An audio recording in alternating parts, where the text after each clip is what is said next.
Hello বন্ধুরা, সবাইকে আসসালামু আলাইকুম। আশা করি সবাই ভালো আছেন। লাবিদ মম কিচেনে আপনাদের সবাইকে স্বাগত। তো বন্ধুরা দেখতে পাচ্ছেন আমি এখানে কিছু ডাবলি ভিজিয়ে নিয়েছি। তো আমি প্রায় 2-3 ঘন্টার মতো এটাকে ভিজিয়ে নিয়েছি। তো এখন এটাকে সিদ্ধ করে নেব। আজকে আমি আপনাদের সাথে ঘুগনির খুব সুন্দর একটি রেসিপি শেয়ার করব, একদম ঘরোয়াভাবে। তো দোকানের চেয়েও বেশি মজা হবে আশা করি, কারণ দোকানে এত মশলা বা অত কিছু দেয় না। তো আমি আশা করি আমারটা আরও ভালো হবে। তো চলুন রেসিপিটি শুরু করা যাক। প্রথমে আমি ঘুগনিটাকে সিদ্ধ করে নেব এবং এর সাথে 2টা আলু দিয়ে দেব। তো বন্ধুরা দেখতেই পাচ্ছ, ঘুগনির জন্য ডাবলিগুলো ঠিক ভালো করে সিদ্ধ করে নিয়েছি আর একদম এরকম শুকনো শুকনো করেছে। এখন এখানে এই যে আলুগুলো সিদ্ধ করে নিয়েছিলাম দিয়ে দেবো আলুটা একটু ভেঙে দিব।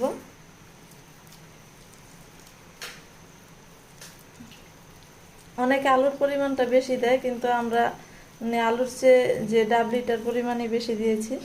এখন দিয়ে দেবো পেঁয়াজ কুচি। পেঁয়াজ কুচিটা কিন্তু অবশ্যই দিতে হবে। পেঁয়াজ কুচিটা দিলে তাহলে ঘুগনির ফ্লেভারটা খুবই ভালো লাগে খেতে।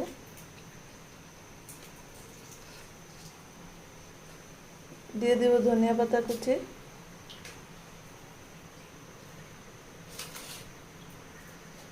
দিয়ে দেবো কাঁচামরিচ কুচি।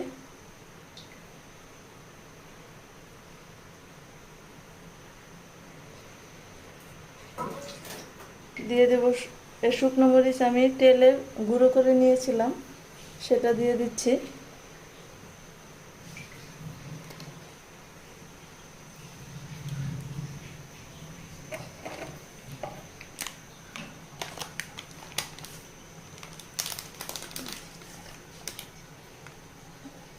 দিয়ে দেবো চটপটি মশলা।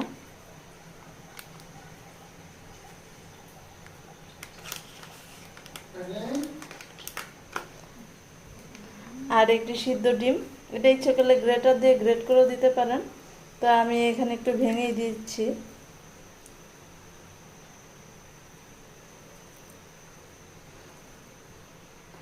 আর দিয়ে দেব একটু শসা কুচি।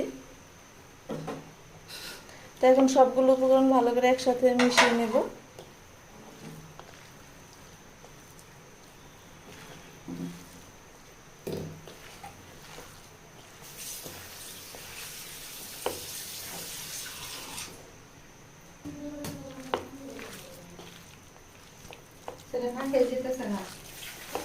তো বন্ধুরা ঠিক এভাবেই সবগুলো উপকরণ এই যে দেখতে পাচ্ছ মিশিয়ে নিয়েছি। তো এখন এটা যে কোনো কিছুর সাথেই খাওয়া যাবে। ইচ্ছে করলে পুরির সাথে খাওয়া যাবে, ইচ্ছে করলে ফুচকার সাথে তো এটা কমনই, কিন্তু ইচ্ছে করলে অনেক সময় পুরি দিয়েও কিন্তু খাওয়া যায়, খেতে খুবই ভালো লাগে। তো এখন আমি সার্ভ করে নেব। তো বন্ধুরা ঘুগনিটা তো বানানো হয়ে গেছে। এখন আমি এখানে একটা টক তৈরি করে নেব। এর জন্য এখানে তেঁতুল নিয়ে নিয়েছি, দিয়ে দেব পানি।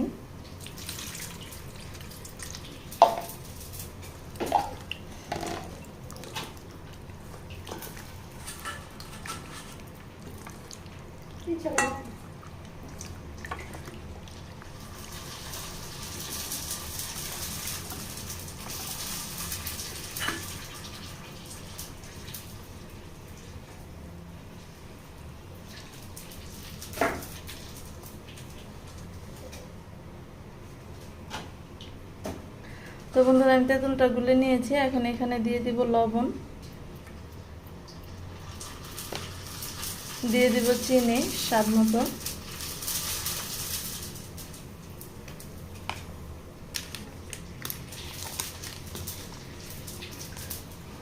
দিয়ে দিব একটু চটপটি মশলা।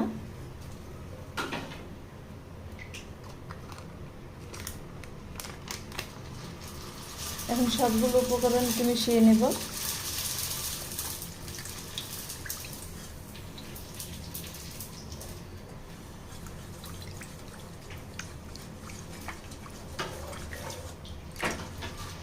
তো বন্ধুরা আমার টকটা একদম পারফেক্টভাবে রেডি হয়ে গেছে। তো বন্ধুরা দেখতেই পাচ্ছ যে এখানে আমি ডালপুরি বাসায় বানিয়েছিলাম, কিন্তু তোমাদের সাথে শেয়ার করিনি। তো ডালপুরি দিয়ে যে ঘুগনি খাবো, আর এখানে যে টকটা বানিয়ে নিয়েছি। তো বন্ধুরা ভিডিওটি কেমন লাগলো অবশ্যই কমেন্টস বক্সে জানাবে। ভালো লেগে থাকলে সবাই লাইক কমেন্ট শেয়ার করবে, সাবস্ক্রাইব করবে এবং বেল আইকনে ক্লিক করবে। তো আজকে এ পর্যন্তই। ভিডিওটি দেখার জন্য তোমাদের সবাইকে অসংখ্য ধন্যবাদ। আসসালামু আলাইকুম, আল্লাহ হাফেজ।